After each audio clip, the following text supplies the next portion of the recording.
Be Brodo! Big luck! Be Brodo! Be great!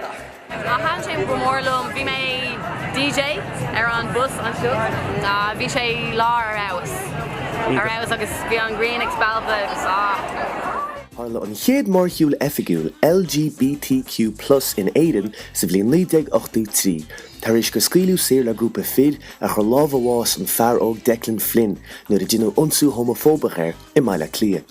Faoi stiúr an Dublin Lesbian and Gay Collective, tháinig os cén 9 daoine le chéile mar fáirt san agóid a shiúil ó faiche bhanna go dtí an GPO. Agus tá mórthúil Pride ag dul ó neart go neart ó chuin. Mar cheilire níos múna agóid bhí os cén 8,000 daoine páirteach a Pride im mbliana.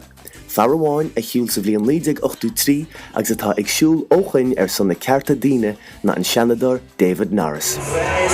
Be Brodo agus Be Gaelach! Agus David was tú baint taine bheits an féile. Sál féile go mór ó mé go hána sásta agus go hána Brodo!